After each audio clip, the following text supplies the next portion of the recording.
BBQ family. Thank you guys for tuning in to another episode on our channel. I'm Maddie and this is Kiki, and we are Canada's favorite female grill experts who are here to show you how to make anything and everything on the grill. And guys, we're coming at you with another plant-based grill recipe today. We are making mushroom polenta. You're gonna want to serve it at all of your holiday feasts this year, because whether you follow a plant-based diet or whether you don't, it's gonna be good either way. And can I just tell you guys that once again, I am so excited that I get to eat the food.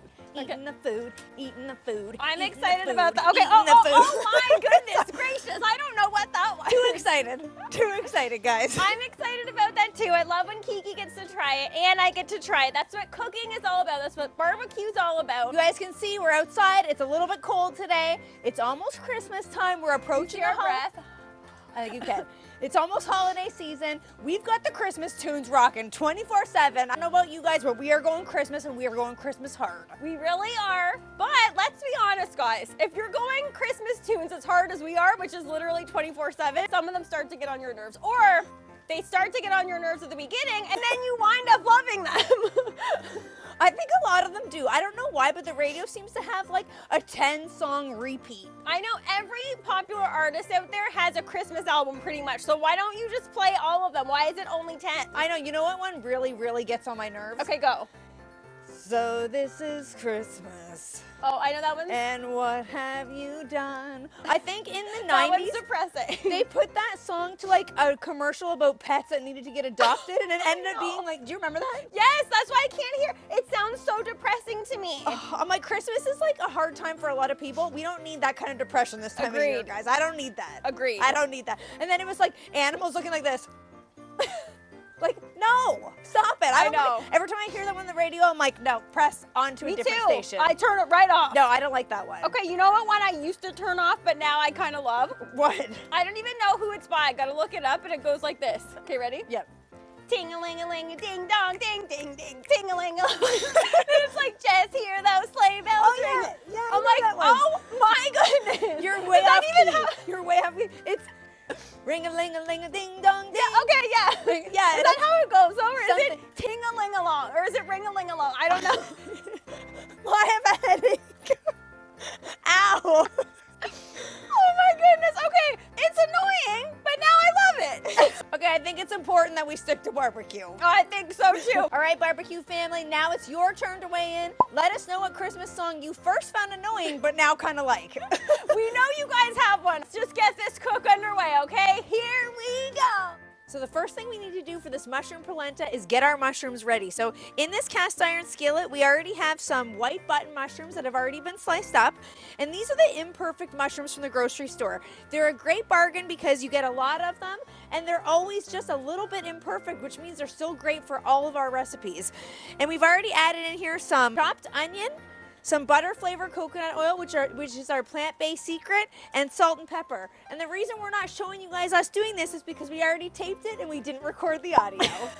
Great. Classic. Now let's get these on the grill.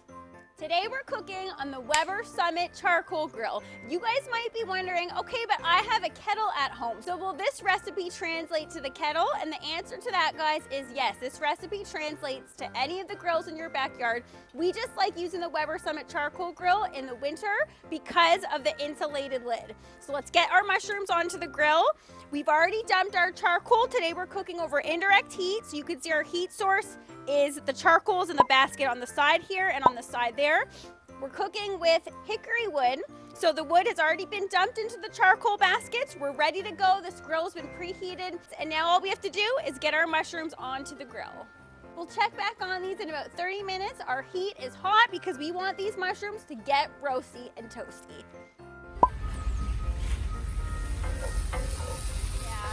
They're looking real good. Toasty and roasty like we said. Now all we have to do is get our next ingredients in. And you guys know we love our garlic, okay? So you guys were probably thinking, okay, Maddie and Kiki, you added onions, where's the garlic? This is 6 cloves of garlic, okay? So that's going right in there, okay? Let's get out every little last drop. Just give them a stir. And the reason why we didn't put the garlic in at the beginning when Kiki added our onions is because onions and garlic cook at different times. So the garlic will cook quicker, and if you put them in at the beginning, it would get bitter and burnt, and nobody wants that flavor in their mushroom polenta. But you know what flavor you do want in your mushroom polenta? This. This is we're full of secret ingredients. This is Di Serrano. So this is actually an amaretto flavored liqueur. I will give a taste test for you guys just to make sure it is, in fact, Di Serrano. It's 5 o'clock somewhere, everybody. Woo! Yes, it is. Okay, camera girl, I'm gonna give you a little taste. Good. You gotta give the camera girl a little taste too, right? All right, guys, let's get this into the pan.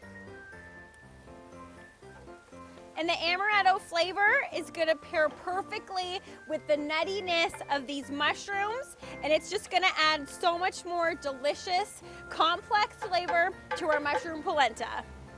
Now let's get the lid down again for another 15 minutes. We'll check back then. All right, now it's time to continue building our polenta. Our mushrooms and garlic are smelling fantastic. Now we're gonna go in with some vegetable stock. Stir that around. Lemon zest. We want this to have a lot of flavor. And the reason why a lot of the time people think that they don't like polenta is because they don't add enough flavor to it. Obviously, just cornmeal and water is gonna taste disgusting. So we like to add a lot of different flavor to our polenta. So we're gonna add quite a bit of herbs here. And we have a mixture of herbs. You can really use whatever herbs you like, but today we're using some parsley and rosemary, and we're gonna add a lot of those in. We're gonna reserve some for the top for garnish. Stir that around here. And then now we're gonna go in with our cornmeal. And we're just gonna put it on top. And we're gonna start stirring immediately to make sure that we don't get any clumps in here. Because our grill, even though it's over indirect heat, we still are cooking at around 400 degrees. The cornmeal is gonna cook in the stock fairly quickly. So we wanna stir it, shut the lid, lift it up, stir it some more. We wanna keep our eye on it, otherwise it may start to stick. The last thing we're gonna add to our polenta is coconut milk. And this isn't gonna taste coconutty at all. It's not gonna be like a macaroon polenta, that would be kind of gross. It's just gonna provide us with some really great rich creaminess, where normally you'd add in cream. This is a great plant-based alternative. You can already see our cornmeal starting to thicken up. This isn't gonna take super long, so let's just stir it up quickly and shut that lid again. Yeah. Oh, yes. That looks so good. That smells so delicious. That smells super buttery and rich already. I cannot wait to dive into this. Spoon. Please, no, make me a bite. I'm not making you a bite. I was prepared to make you a bite. Okay, so let's dive in here. Ooh. Oh, yes. Texture on point. Oh my Looks goodness. nice and creamy, nice and velvety. Okay, sorry. Now I'm doing what you do. I'm almost like inhaling it. Okay, please blow it though. I don't want to scorch my mouth. Okay, this is hot. Don't spit on it, please. Okay. Are you ready for this? I was born ready, honey. Oh my goodness. Okay, so this one comes not with a song, but with a certain sound that a certain Kris Kringle does every holiday season. Isn't there only one Kris Kringle? There's no certain Kris Kringle. I think there's one. There could be other Kris Kringles. What sound does he make? Ho, ho, ho. Here we go. Oh yeah, how is that? Oh, yes. I don't like not being the taster first. You're trying it first. That is super creamy, super rich. You got those earthy mushrooms.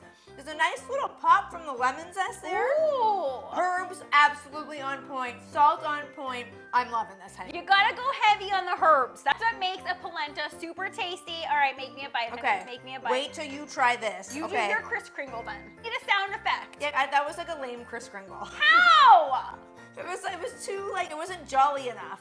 I think it, no, but he has a ho, ho, ho, like a deeper. That sounds deeper, angry. Oh, why are you like, It ho, did a ho, little bit, ho? 'cause that's my man voice. Okay, ready? I'm Okay. ready for it. Let's do this. Let's do this. What else does Kris Kringle say, though? I mean, that is all he says. Kris Kringle also says, Rudolph, with your nose so bright, won't you guide my... Oh! Is that not so good? I hear you on the lemon zest. Yes, right off the top. There's a delicious smoky flavor from the hickory wood, but again, it's not too overpowering. And you might think, well, you guys only put a tiny bit of Di Serrano in there, but the flavor comes through. Yes. Di Serrano has a very distinct flavor. Almond flavor pairs perfectly with this entire dish. And I dare you guys to make this dish and serve it to your non-plant-based friends because they would not be able to tell it's plant-based. I really think this is a great dish to offer at holiday time because, like Maddie said, no one would know it's not plant-based, and it's a nice switch up to the traditional Christmas dishes offered at Christmas time. And on that note, it tastes so good. Happy holidays, everybody. Oh. Oh.